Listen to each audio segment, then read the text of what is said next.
Educational creativity চ্যানেলে সকলকে স্বাগত।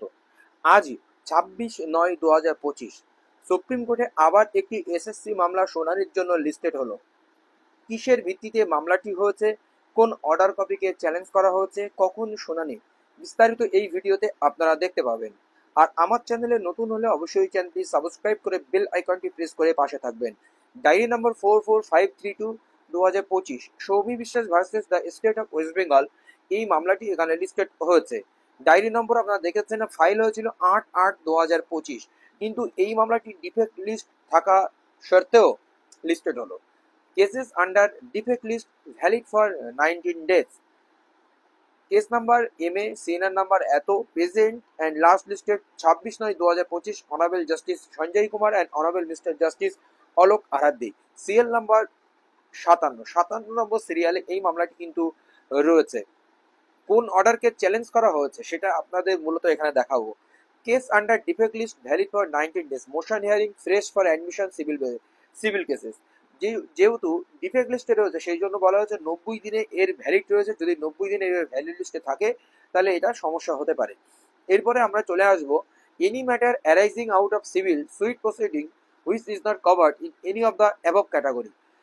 যে ম্যাটারগুলোকে নিয়ে ক্যাটাগরি অনুযায়ী আসে সেই কোনো একটি ক্যাটাগরিকে এই মামলাটি কভার করেনি। কোন ক্যাটাগরিতে রয়েছে সেটা সঠিকভাবে এখানে দেওয়া নেই।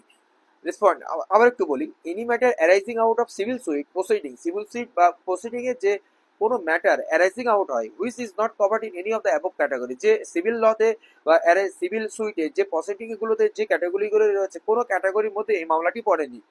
তো এরপরে চলে আসি পিটিশনার অ্যাডভোকেট অমিত শর্মা। এবার আমরা যদি আসি আর্লিয়ার কোর্ট ডিটেলস, এখানে আমরা বুঝতে পারি যে কোন মামলাটির পরিপ্রেক্ষিতে তারা সুপ্রিম কোর্টে দ্বারস্থ হয়েছে। তো এখানে যদি চলে আসি সিভিল অ্যাপিল নম্বর 4800/2025, এসএসসির যে মামলাটি 8/4/2025 অর্ডার হয়েছিল সেটার উপরে ভিত্তি করে কিন্তু সুপ্রিম কোর্টে এমএ ফাইল হয়েছে। আপনারা দেখতে পাচ্ছেন এখানে একটু বলে দিই আপনাদের, এটা কিন্তু এমএ ফাইল। তো এই হচ্ছে বিষয়, সিএনআর নাম্বার এখানে দেওয়া রয়েছে। আমরা যদি শেষের দিকে আসি, জাজমেন্ট চ্যালেঞ্জ, অবশ্যই জাজমেন্টকে চ্যালেঞ্জ করা হয়েছে। আমরা যদি শেষের দিকে আসি, রেজিস্টার নাম্বার এত, appropriate order and direction Amit Sharma, এবং এখানে কিছু অ্যাপ্লিকেশন ফর পারমিশন করা হচ্ছে and application for permission to file miscellaneous application এবং সিভিল অ্যাপিল নাম্বার এত, সিভিল নাম্বার এতকে কেন্দ্র করে মিসলেনিয়াস অ্যাপ্লিকেশন করা হয়েছে, সেটাকে পারমিশনের বিষয় 9/8/2025 ফাইলিং ডেট হয়েছে। এবং permission to the file additional documents দেওয়ার জন্য পারমিশনের বিষয়টি এখানে রয়েছে। কন্টিনিউশন অফ ডিলে অফ ফাইলিংটা ডিলেতে করা হয়েছে, তার জন্য পারমিশন চাওয়া হয়েছে 25/9/2025। সমস্ত মোটামুটি একটা ওকালত দেওয়া কিছু জমা দেওয়া হয়েছে, আদার ডকুমেন্টস ইত্যাদি ইত্যাদি জমা দেওয়া হয়েছে। এবার আমরা দেখে আসি মূলত কোন অর্ডার কপিকে এখানে চ্যালেঞ্জ করা হচ্ছে। এবার order copy 3/4/2025 order copy challenge হচ্ছে, বা 3/4/2025 অর্ডারের কথা উঠবে না উঠবে সেটা তো এখানে বলা নেই, শুধুমাত্র 8/4/2025 অর্ডার কপির কথা এখানে বলা রয়েছে।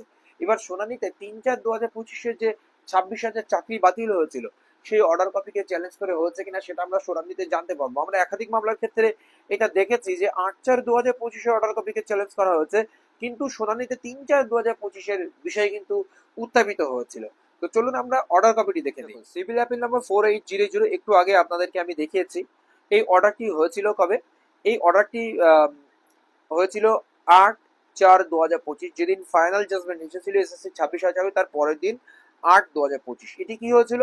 এখানে যে সুপার নিউমেরিক পোস্ট ক্রিয়েট হয়েছিল সেই সুপার নিউমেরিক পোস্ট ক্রিয়েট নিয়ে যে মন্ত্রী মিশনের বিরুদ্ধে মামলা ছিল সিবিআই তদন্ত, সেই সিবিআই তদন্ত খারিজ করে দেওয়া হয় এবং মন্ত্রী মিশনের বিরুদ্ধে কোনো মামলা করা যাবে না, কারণ কোনো তদন্ত করা যাবে না, কারণ government of West Bengal after approval by the governor, কোনো সুপার নিউমেরিক পোস্ট অ্যাপ্রুভাল করার জন্য গভর্নরের সিগনেচার বা অনুমোদনের প্রয়োজন হয়। গভর্নর যেখানে সিগনেচার করেছিলেন সেহেতু এটার কোনো সমস্যা হবে না বলে এই ইনভেস্টিগেশন ম্যাটারটি সিবিআই তদন্ত থেকে তুলে নেওয়া হয়। সিবিআই আর কোনো তদন্ত করতে পারবে না, সেটাই এর মূলত বিষয় ছিল। The case was taken up by the cabinet and decision was taken at the time as accepted when there is pending litigation in the High Court and finding that tainted candidates by through examination was not possible. It is permitted to note that while making out the case for the cabinet decision on 5/5/2025 যে super numeric post তৈরি করা হয়েছিল, যেখানে waiting ক্যান্ডিডেটের চাকরি দেওয়ার জন্য, যেখানে দুর্নীতিগুলো হয়েছিল, র্যাঙ্ক জাম্পিং হয়েছিল, সেই সমস্যার সমাধান করার জন্য। The note specially mention the view express by the West Bengal central school service commission Kolkata that there are wrongly appointed candidates by way of the rank jumping. It is and nothing was hidden. Having regard to the aforesaid decision, we are of the view that the High Court was not justified in the referring the issue of the creation of the supernumerary post pursuant to the cabinet decision of the investigation of the CBI. It may be relevant to the তো শেষ পর্যন্ত এসে এই মামলাটি কিন্তু dismiss করে দিয়েছিল। The issue matter stands of dispose of in the above terms pending application S if initial stand dispose. এই মামলাটি ডিসপোজ করে দেওয়া হয়েছিল। তো এখন বিষয় হলো যে আগামীকাল সেই মামলায় কি কি বিষয় উত্থাপিত হতে পারে, অবশ্যই আপনাদের ভিডিওর মাধ্যমে জানাবো এবং আমার চ্যানেলে অবশ্যই লাইভ শেয়ার করব। সঙ্গে থাকবেন। আমার চ্যানেলে নতুন হলে অবশ্যই চ্যানেলটি সাবস্ক্রাইব করে বেল আইকনটি প্রেস করে সর্বদা পাশে থাকবেন। ধন্যবাদ।